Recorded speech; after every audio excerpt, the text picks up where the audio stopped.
Hey guys, Dummy24 here, and welcome to episode 2 of Becoming a Better Tanker.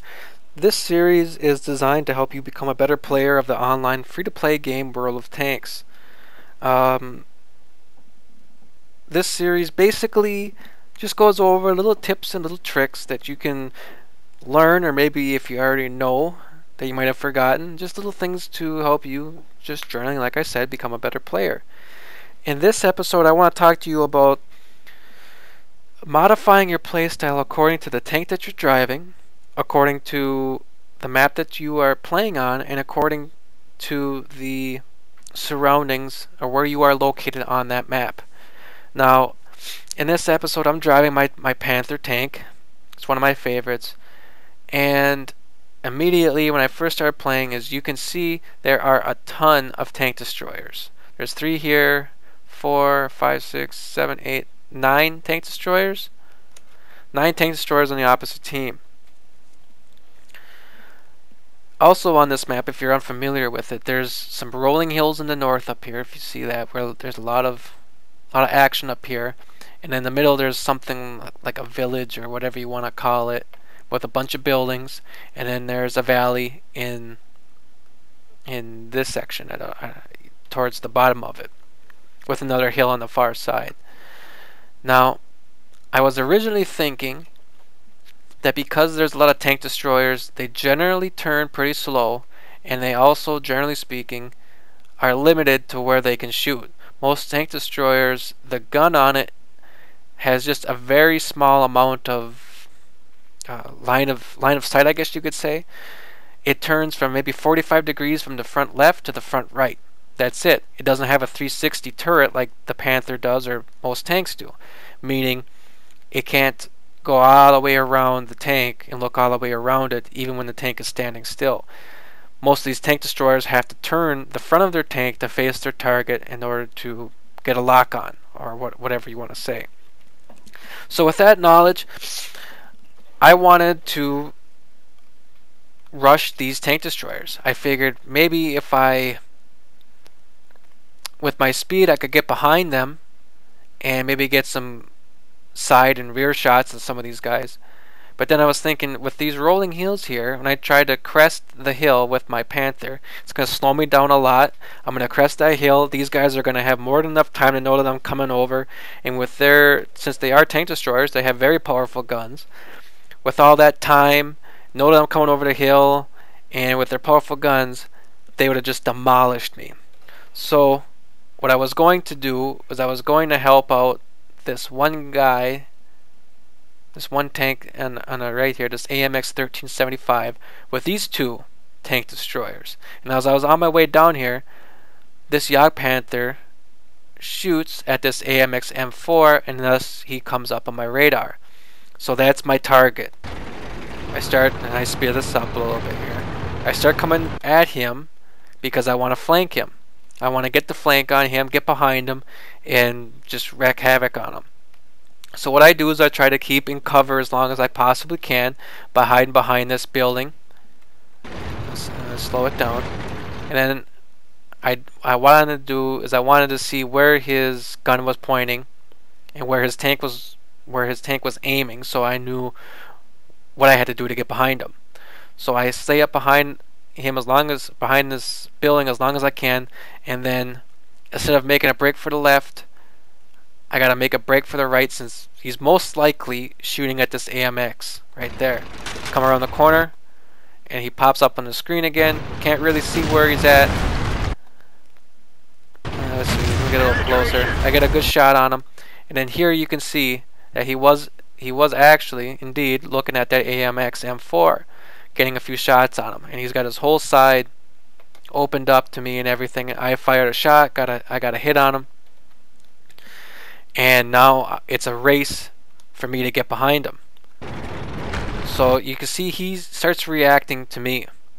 He starts turning his tank to try to face me, but instead of, and this is a very smart move on his part, he realizes he's not going to be able to turn to face me in enough time. So what he starts doing is he starts backing up, and he's going to cut off my path because I'm trying to get behind him. If I get behind him, I can stop him and I can shoot into his rear armor all day long. but he starts backing up to try to cut me off the pass. You see now, because of that, like I said, it was a great play, and it was pretty much his only play. I get pinned into the building, he pins me into the building, and I'm also pinning the front of his tank so he can't complete his turnout of me. You see that? We're both fighting back and forth. He's driving backwards. He pulls forward a little bit to try to create a little more separation here, but I keep pushing straight forward into him, not allow that separation. And he gets a good amount of space, but it's not enough. It's just enough so that when he fires his gun, as you just saw, he's not hitting me. This goes back and forth a little bit, and then he decides to give up. I stay along his side. Bam, get the kill. So that's what I mean by you have to modify your play style according to the tank that you're driving and the map that you're driving on. These, let me fast forward a little bit here so I can get to there. See, these tank destroyers up top here are in a phenomenal position. They can keep everything in front of them, and basically you don't have to worry about being shot from the side or from the back. But this guy, he tried to flank this AMX, and he was gonna roll. He wanted to roll the flank, as it's called. He wanted to roll the flank on these guys in the middle. But I outflanked him by just a small amount. If he would have had an ally or just another tank or anything, someone to come to his aid, it would have been a completely different story. But because he was the last on the line and his other two buddies had taken off, I was able to get alongside of him, and he was constricted just enough inside of this building that he couldn't get the front of his tank on me and couldn't get his gun on me, which allowed me to keep shooting him in the side and eventually get the kill. And then you can see this AMX M4 and I double team and finish off this SU-1, I think it was SU-122. Again, if I didn't attack that Yog Panther, those two tank destroyers could have easily destroyed this AMX. And it goes on. Go after this Tiger for a little bit. Then going back and forth, you can see, and then that Panther comes out, and then we double team this Tiger. And just that one, what I'm trying to say is just off of that one kill, that one Yog Panther, we were able to roll the flank. We destroyed this SU-122. We destroyed the Tiger 2, and well, eventually actually no, I don't get destroyed on this one. I survived this one.